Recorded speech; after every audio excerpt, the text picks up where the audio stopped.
Today I'm going to talk about my service project. I volunteered to help a coworker from Allied Services run her Boy Scout troop for 2 3-hour sessions 2 weeks in a row. I've worked with older adults who have intellectual disabilities and developmental disorders for the past 6 years as a resident assistant, and this field is something I've always been passionate about. Not only does recreational activities have a positive effect on their livelihood, but it also gave me a chance to have some fun with some of the most important people in my life, learn about the challenges that come with this kind of project from the troop leader herself, and it gave me some ideas for the future. Many of the clientele in long-term care facilities dedicated to those with special needs are often abandoned by families. They're confined to the unit and they're trapped by a strict day-to-day regimen. I myself have witnessed the utter boredom and despair my residents sometimes have due to their cognitive and physical disabilities, because they're more or less sometimes trapped within themselves. They all have such big personalities, just dying to get out, but most are thrown to the wayside and forgotten about because the people that work with them forget that they are more capable of more than they might seem. According to a study conducted through the Australian Government's Department of Parks and Recreation, participation in sports and recreation activities can reduce stress, anxiety, and depression, but participation in group activities also can provide a sense of value, belonging, and help with attachment, which is something that these clients have struggled with their whole lives. Simply put, these guys need fun, and they need a social life, just like you and I. What struck out most to me of my time spent helping with the activities, such as arts and crafts, field trips to the park, ice cream trips, and playing bingo, were their smiles. I've never seen my residents smile and laugh as much as I did those 2 days. You could see the pure enjoyment in their faces as they worked together, created something for themselves, won prizes from the games, and just interacted amongst their peers.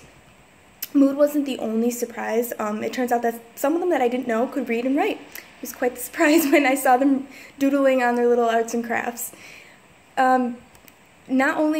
This implies that not only can they flourish mentally, but they do have the cognitive capacity to improve. And I think sometimes that when they're thrown into these kind of living facilities as young children, people give up on them. With the craziness that is my schedule, I see these guys more than my own family, and sometimes I forget that to them, we are their only family. Sometimes I get so wrapped up in the job, like much of the people that work in my field, between bathing, dressing, just overall helping them with their physical needs, that I forget that they are human beings sometimes, and they need fun and affection just as you and I, everybody. This Boy Scout troop that my coworker started, she started about 10 years ago. She's been working there for 30 years. She created on the premise of not only providing much needed fun and a sense of autonomy for these individuals. She wanted to break the cycle between the staff and boost morale to remind us that these are people. They need just everything. They need the same needs as we do. Unfortunately, the majority of the staff who work where I do, they're there for the paycheck. They come and they go, and they just do what they're supposed to do. Some don't even do that. But these people need friends, they need family, they need a life. And when I asked my coworker she's getting close to retirement, if she got what she expected from starting this, she said that she got more than she ever bargained for. Unfortunately, some bad, but mostly good.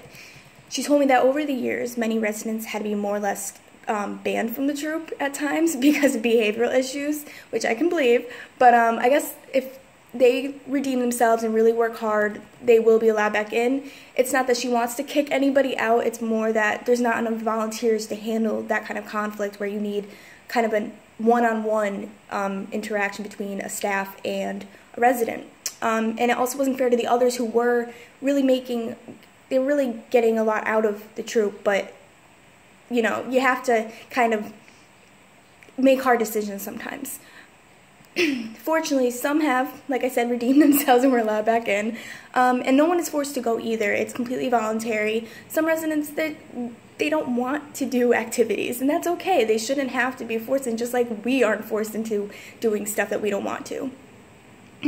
She said the biggest challenge is probably the lack of funds. The majority of the cost came out of her pocket for the supplies, the field trips, prizes, snacks. The recreation department through Allied does have an annual allowance that they provide, but it's limited, and because this was started up by a staff and not through Allied, she gets even less. And it has to be divvied up, and like balanced throughout the year. But now that I finally got a glimpse of how beneficial recreation is for these long-term care facilities, I can't help but want to do more. My coworker is going to be retiring soon, probably within the next year, and even though she wants to continue Boy Scouts, her health is starting to diminish, and she's worried what is going to become of this.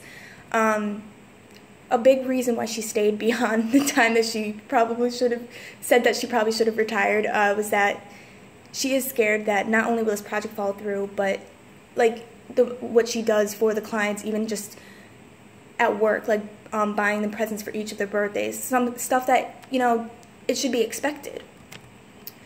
Other recreational activities, of course, will go on, such as like they have weekly like van rides and trips to the movies, and they do take turns, but they're sparse and they kind of have only a select few residents that get to go on these. They're very choosy about who they let go, which isn't fair to some of the others. But after seeing what a little bit of fun and interaction could do for these guys, like I've also been trying to improve how I work in general. I started putting music on in the mornings when I get them dressed, and it seems to really boost their mood. Some of them will hum along to the music, which like they're nonverbal, and I never knew, like, sometimes you forget that they still are aware of things, and that's horrible, but I think it's like, it's just a human flaw sometimes. Like, it's hard when you can't talk, and you have to realize that they can still communicate, it's just not in the same language or way that you do. I also color with a couple of them at least twice a week. The one girl, she has me color a picture for her every day, and I try to stick with it every day. I also started letting them help me with decorating the facility.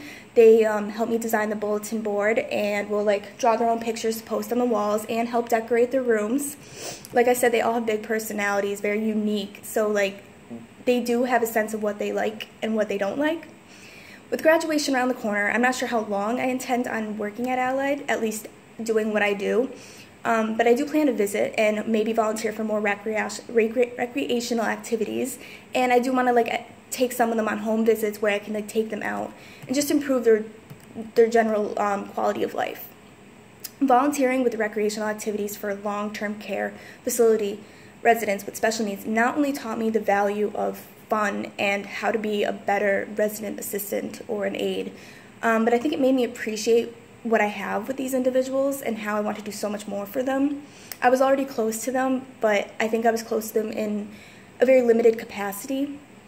These individuals might not be able to verbally communicate their needs, like I said, but they nevertheless need and deserve the best life that they can get. And it's up to those of us with that power and care to give them their best chances and to light up their lives. Thank you.